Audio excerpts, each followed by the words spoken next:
All right. So I got my date wrong, but anyway, we'll we'll go for it anyhow. So Recorded? and yeah, I am recording. All right. So tonight We're gonna reflect on chapter 37 of Living Spring in the regenerative work. I trained this word like a million times and I still can't get it straight through. So I might stumble a bit on it. So the regenerative work. Regenerative. Yeah.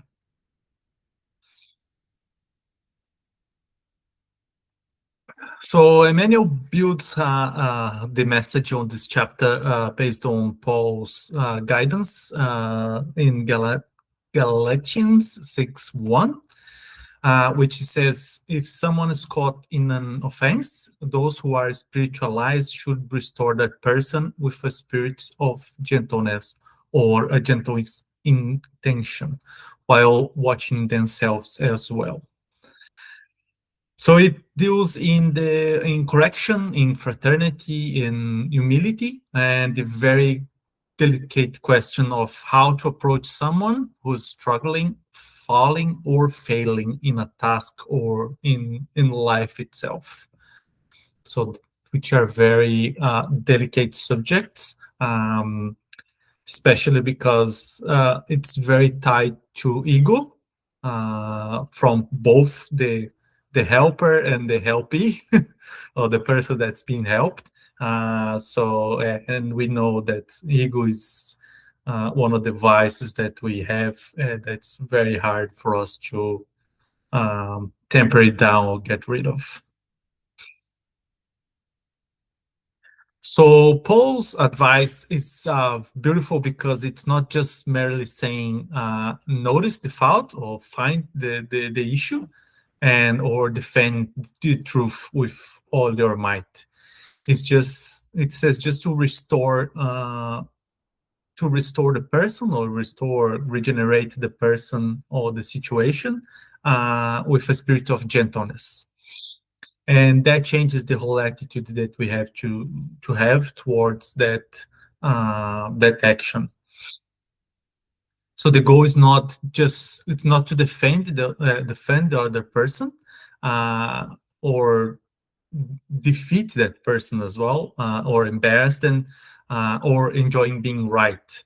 The goal there is to help all involved to recover, to heal, and to rebuild their life or their trust. So this is something that applies directly into our day-to-day lives, because in all of our relationships, we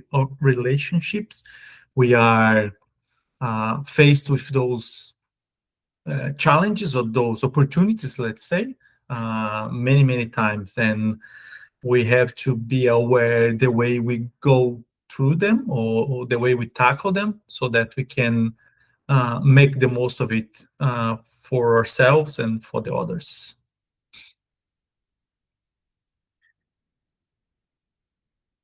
So if we try to orient someone lost in error within our anger, because the person's not listening, or because we are angry, or something like that, uh, we will do nothing apart from awakening the person's anger as well. Because if you treat someone without patience, or like yelling, etc., that person will feel attacked and will probably attack you, or not receive your thoughts or your help as it should be. So this is uh, spiritually truth if you are on the middle of like a church or a spirit center, and psychological as well, within our lives, friends and family.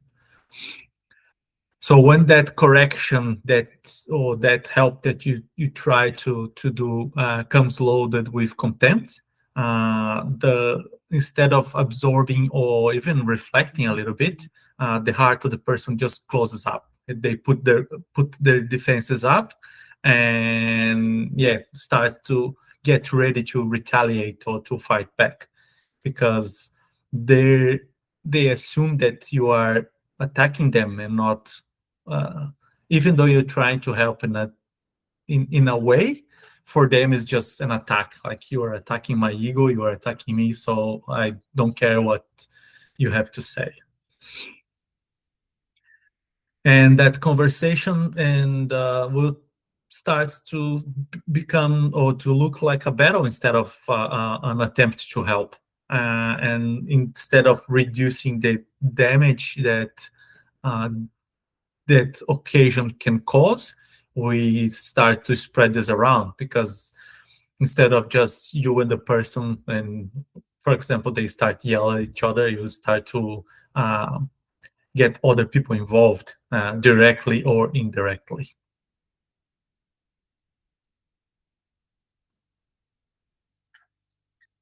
Any questions? Any thoughts so far?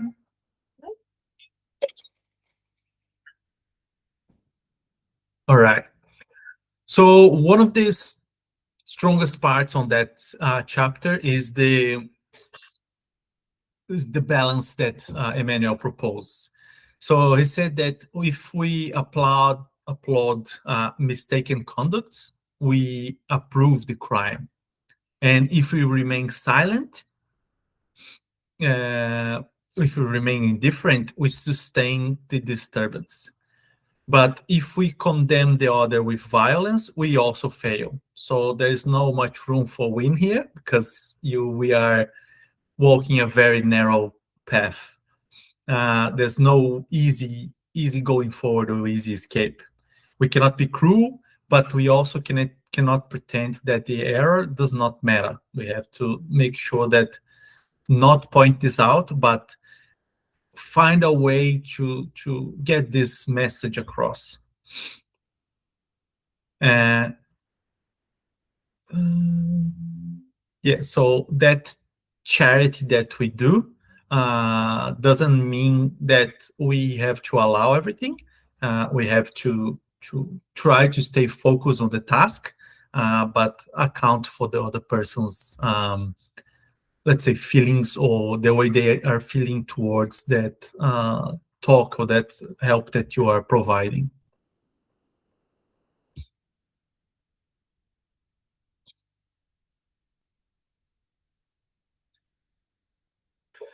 So Emmanuel paints us a very memorable image. So he's saying that we have to treat the error or the issue of another person as someone trying to remove the illness of a sick friend. So you have to imagine that you have a sick friend, your best friend, or someone in your family that you like the most, and you are trying. You can even think that the person it's vulnerable, and yeah, we have to try to remove that sickness from that person. So have to put ourselves in that state of mind, I would say, so that we can tackle the way we get our message across with gentleness. And this comparison is great because it changes our posture towards or emotional posture towards that interaction. So if our friend is ill, we do not throw them into shame, at least not seriously. We can joke around and try to lighten the mood, but yeah, we have to try to be as gentle as possible. We have to try to help with clarity and care, to participate in that person's regenerative work.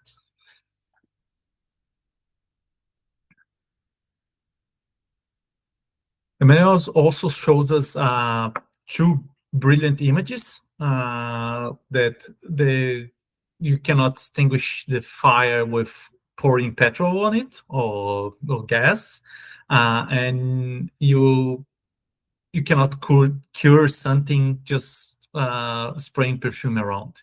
It goes much deeper than that. So in other words, we cannot use aggression to to fix the flame of to fix the issue, and we cannot also just put a costume or just a band-aid, a small band-aid on top and hope for the best. We have to be constructive, and our help needs to be useful. We have to like understand the situation that all the parts involved are in, uh, and to offer the help that is truly needed, or the help that's gonna make a difference, and not something I would say unwanted, or that's all is gonna spur the person to rash rash acts, or even to fight back against you because you are affecting their ego.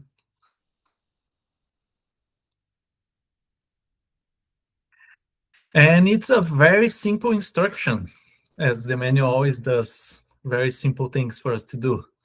Let's try to be human, above all. So yeah, try to bring our humanity towards the others. And yeah, just this alone can take a week of inner reform for us to start to understand what being human really means, because we can take that into different aspects. But I think the way that he put it in the text is just that we have to try to love the other as we love uh, our closest persons, and try to use as much of that love in that regenerative work. And yeah, before we become judges and defenders of principle, we are always asked to be human, to care for that person or that situation. So that means approach the person with understanding, try to understand what their feelings are, what their state of mind is, where they are in life, and with fraternity, try to be as friendly as possible, because respect is never wasted. You cannot go wrong having respect towards the other, and the dignity should never be lost on the path to correcting others.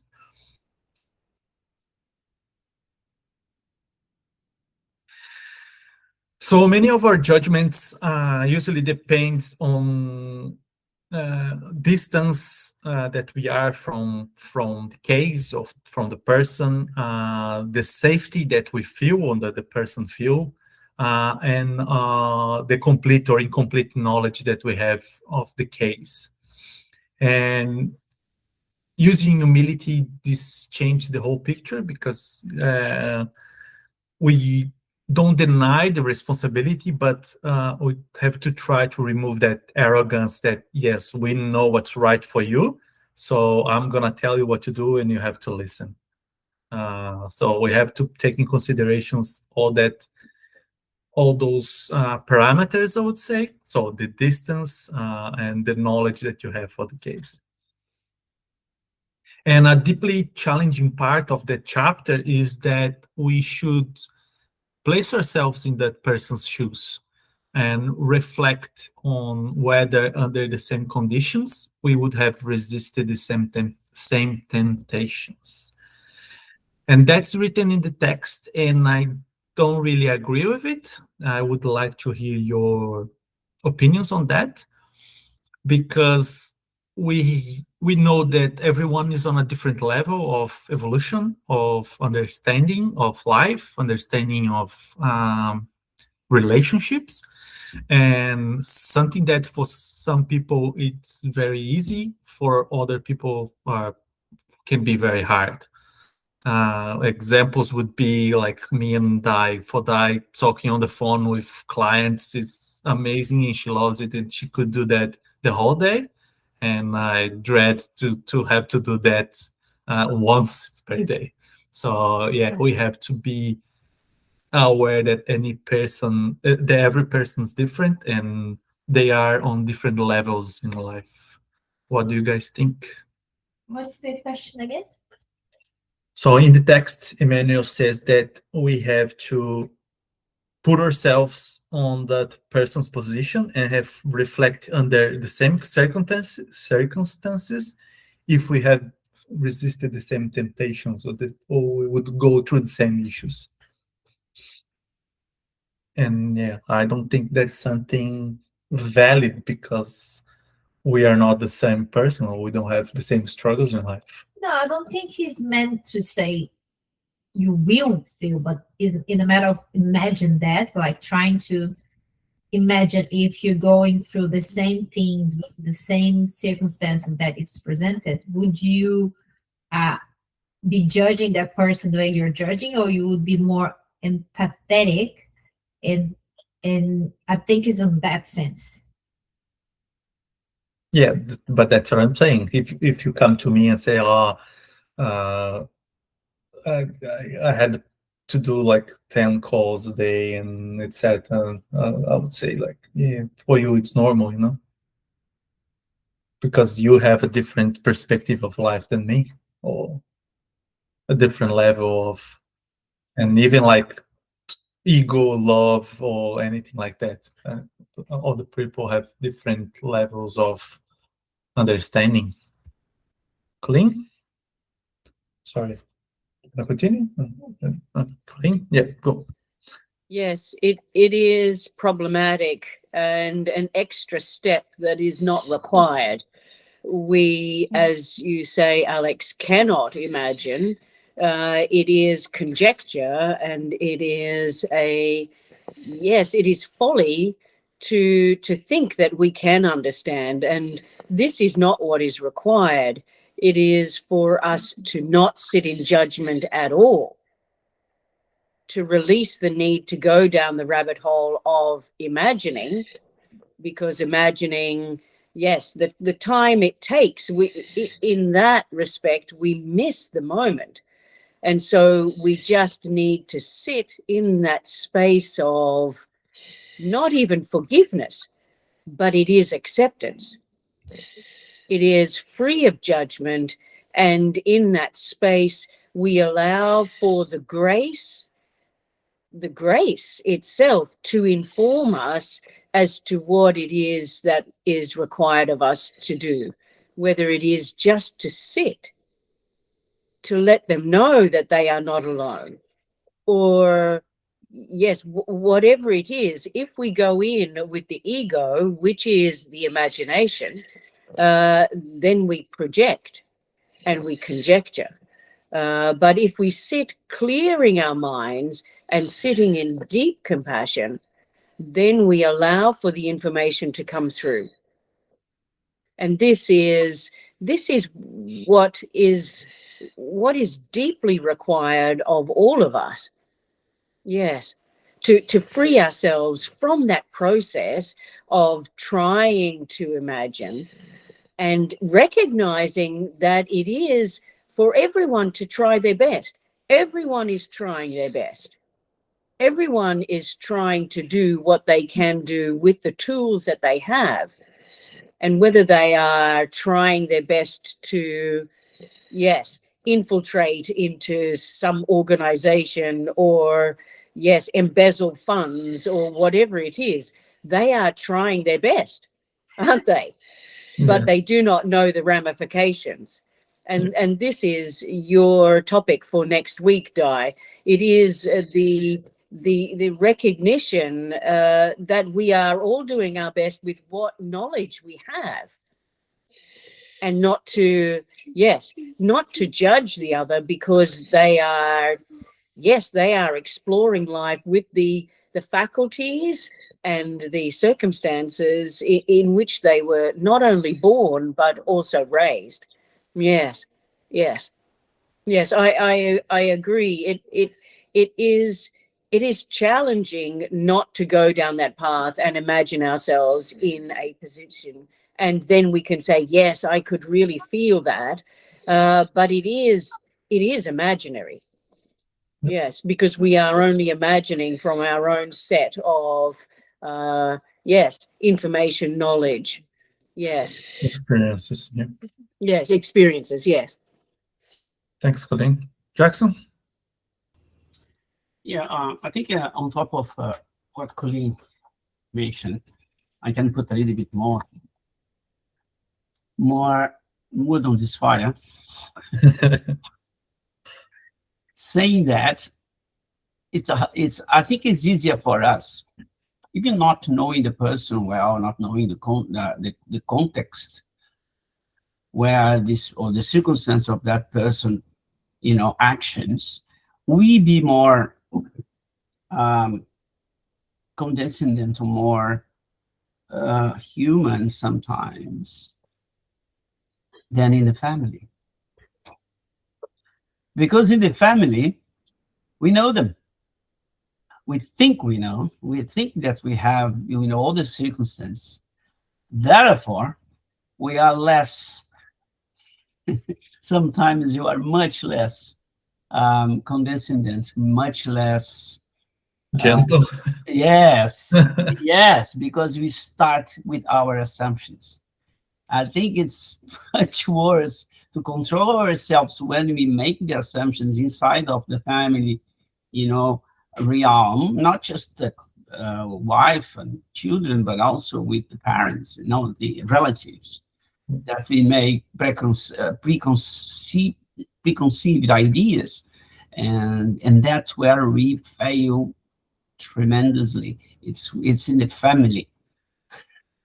So that's I'm just remember that sometimes in the workplace is easier. It's in the workplace as well. We sometimes do not even care, but in the family, we always want to be on top, or we always think that we are being put down when the circumstances may not what we think, but we reserve the rights to know the circumstances. I'm wrong. Yeah. I've been fighting for this with my whole life. Exactly. So yeah. So, Cool. Thanks, Jackson. Luis?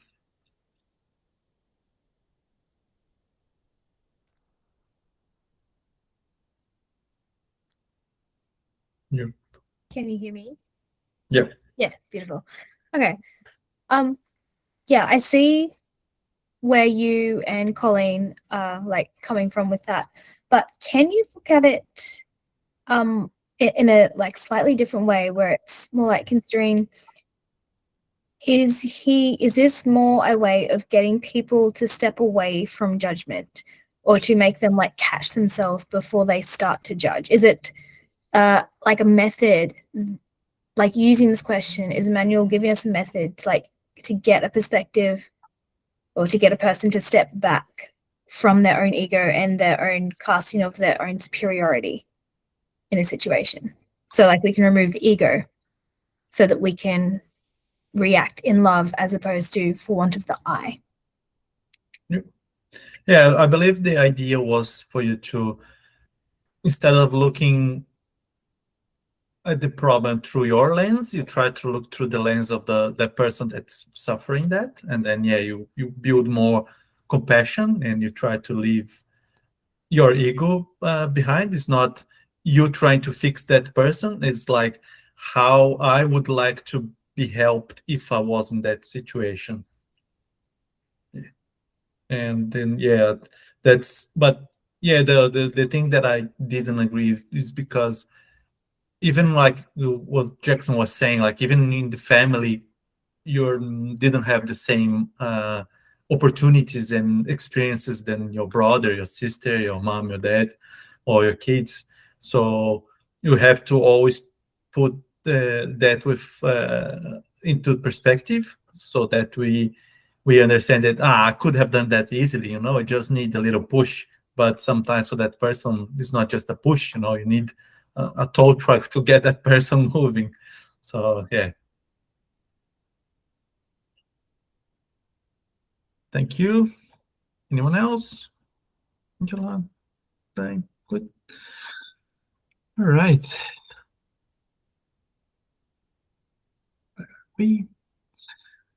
So we never know what that person went through, as we said now, and we can't be the judge of it because we are not judges. We are on this life together with everyone else, learning to be better.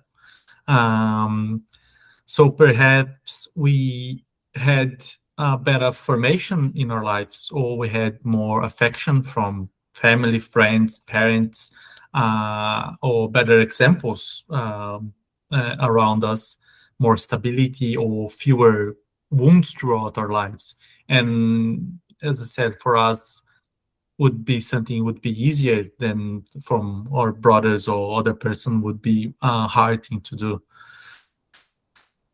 So we think that when we think like that, we change the picture that, oh yeah, I'll help that person with something that would help me. So we have to rethink that and use what do we think that person would need, putting ourselves in on their shoes.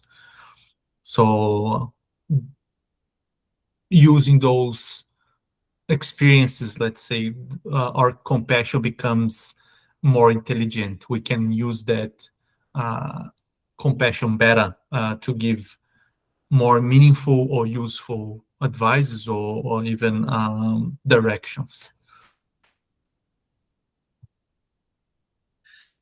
So, and I mean, also lists a little bit of those common mistakes that people usually do when trying to help or trying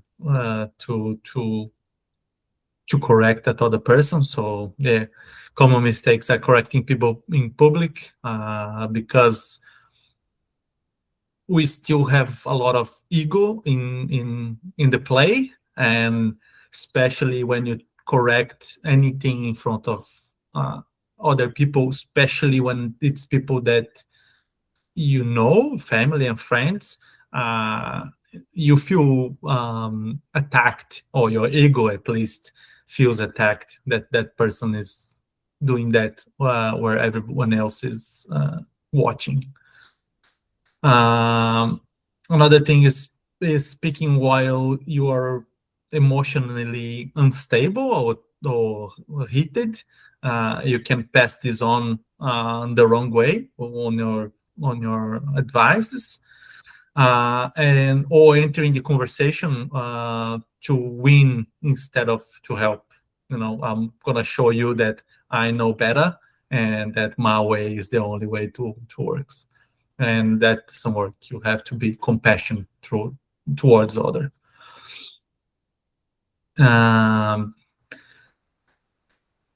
So that if we don't tame ourselves a little bit, the other person just feels attacked, and we ended up feeling righteous because yes, I know everything and I know what you're supposed to do.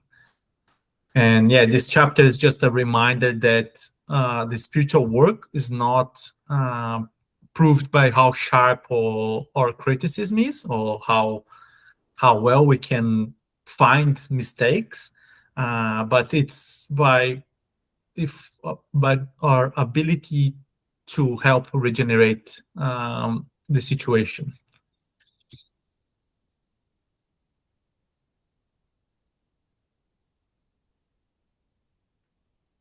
So it's also important to say that that what gentleness or what being gentle towards the others is not. So it's not a weakness, although a lot of people think that you being meek, let's say, it's a weakness. And yeah, that's a strength that you have to tackle those, especially those very delicate situations, and which the outcome will be better if you tackle with gentleness. So, but you cannot also pretend that it didn't happen. You have to make sure that the point goes across that yes, that was an issue, but we have to be very careful how we proceed with that. And we cannot just approve of the error or just don't say anything. We have to make sure that we flag that anyway. We have to preserve or try to maintain the truth, but without humiliating the other person. So we have to be clear and concise without being cruel towards others. And this balance is very difficult, but it's something that the chapter is trying to put towards us that makes will make our regeneration work very rich or very valid.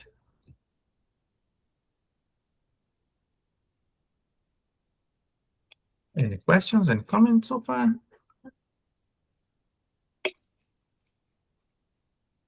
This will end up being a very quick one. So why do we help other people? Do we correct that to heal them, or simply to discharge our own irritation or need to inflate our ego to help others? I'm better than the others. Can we combine that truth that yes, there is an error, with the mercy to put ourselves in other people's shoes? So we have that anywhere in our family, our workplace, or the spirit center, the friends gathering that we do.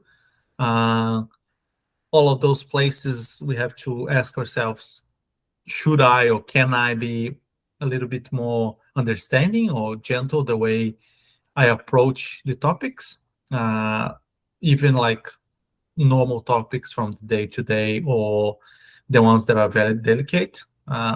We all benefit of being a little bit more human.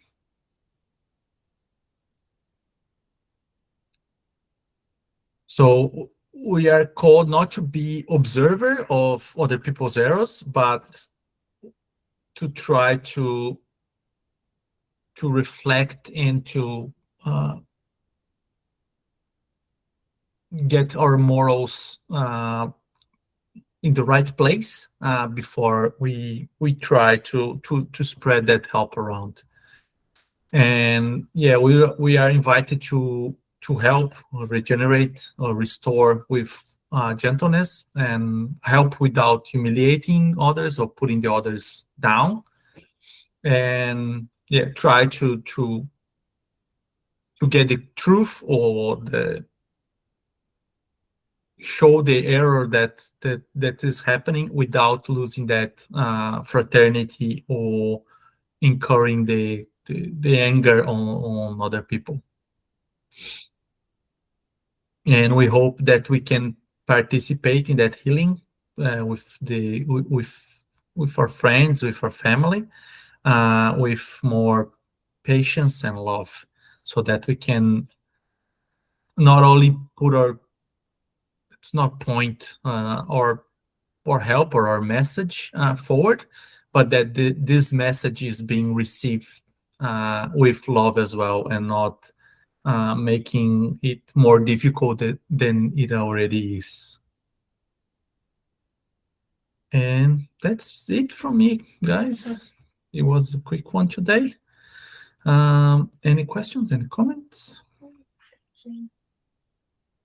I'm good, thank you. Thank you, Alex. Colleen? Thank you, Alex. You always put together such a systematic and very, very succinct message. It is always great, even if you think it is short. It is long lasting. Yes. But there are 2 points, and one that I wanted to make first off is that there is always purpose in something occurring or a person presenting themselves to you at any particular time. It is not so clear as to the purpose of it. And often, more often than not, it is to reflect in ourselves how we need to re-examine our own connection to whatever it is. So if a person is saying something that is rude or obnoxious or hurtful, maybe it is that we ourselves do the same thing, or we ourselves actually think the same thing, but we may not say it. So the presentation themselves, they are the ones to be thanked in this situation, because they are causing us to reflect on ourselves. So this is vital. Someone doing the wrong thing actually is asking us to examine ourselves, or examine how we reckon with the individual themselves and the techniques that we use. Is it coming from a place of ego, to correct? Yes. Or is it coming from a place of love? And how can we best tune into love to convey? But in this particular context, Paul is talking to the Galatians and asking those that know, those that are in tune with their spiritual life, with their spiritual growth, asking them to be mindful of how they conduct themselves. But it is those that have been gifted thus far. So in this group, because we are committed to examining and reflecting on a day-to-day basis, we sit in prayer or we sit in meditation, but we are committed to the process. But we have been gifted in this lifetime to be aware or to be awakening. And this in itself, as you often say, Jackson, we sit in this place of not only faith, but we sit in this place of knowing, of knowledge, and of love at the core level. And this gift allows us to assist those around us. But it is not a gift that is given without ties. So we are committed, because we are where we are in our spiritual growth, we are committed to helping others. So it isn't that we are better or that we are more insightful. It is because we have reached where we have reached and we have to assist. So it is that, yes, that the other is not to sit in this sense of gratitude. Thank you so much for helping me. But it is for us to thank them because they have assisted us in our continued growth as well. But we are beholden to help. It is yes, it is not only our duty, but it is our purpose. Because we are where we are. That is not to say that we are better or worse. It is just that this is what we all need to do. They are sitting at a particular place, at a particular time, at a particular lifetime, and then we ourselves are doing the same. And so working together, we will all stand together. Yes. So we're just doing what we need to do, as they are needing to do what they need to do. And this makes it all so, yes, majestical. Yes. Yeah, it's a great opportunity to apply a lot of knowledge that we gathered throughout our lives and put that in practice. And they are helping us to do that. Assist the others. Yes. It become part of our nature. Mm-hmm. Yeah, and it's where when we reach the level of expansion that is, in the future, helping others will be part of, helping without thinking. It's part of our nature. And I say, this is what I always mention the same example. This lady that came to help Carmen. Helping Carmen was part of her nature. She was not thinking, oh, I'm going to help someone now. No, it was part of her. It's like if you see someone leave, letting a dollar, a bill fall from their pocket, you immediately go there and, sorry, sir, you just let this fall. It's part of the nature. Yes. It will evolve at that point, right? And this is the regenerative work. Yes, exactly. Yes. Exactly. Yeah, but I think the important point of the chapter is that the way that you do that, helping it's great, but if you don't perceive the way you're doing that, sometimes you can go across like angry or attacking the other person. So, yeah. Which reflects our need to do better. Yeah. Yes. Yeah, it reflects the need of us to know ourselves better, Yes. Sure. Yeah. to then realize and then correct. Yes. Exactly. Angela? Beauty. Great. Thanks, Alex. Just also reflecting on the discussion and thinking of situations on life. It's very true that we are really, each of us in different situations. What I think that is not correct, that person might think that that's the best way to do whatever. So it's so sometimes complex to help. I see myself in certain situations at work, especially that think that I may think that is help, maybe is not perceived as help, and it's really a training on us to detach from certain situations, and to control our ego.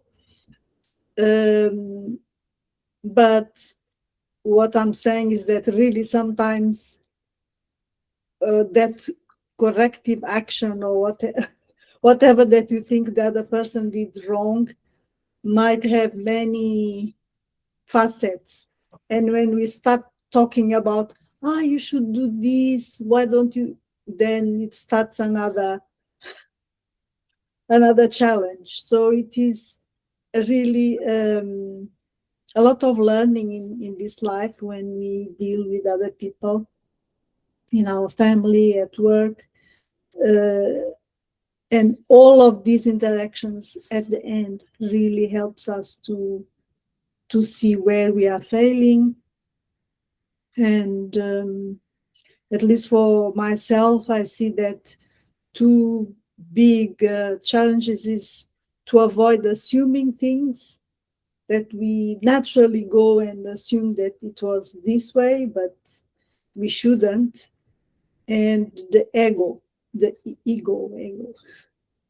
So these are for me big challenges, and the interaction with different people help to see where we are in life. Yep. And it isn't failing so much as refining, Angela. Yes, not failing where we are failing, but where we need to refine. We need to refine the way in which we communicate, or the way in which refine and to polish. Yes.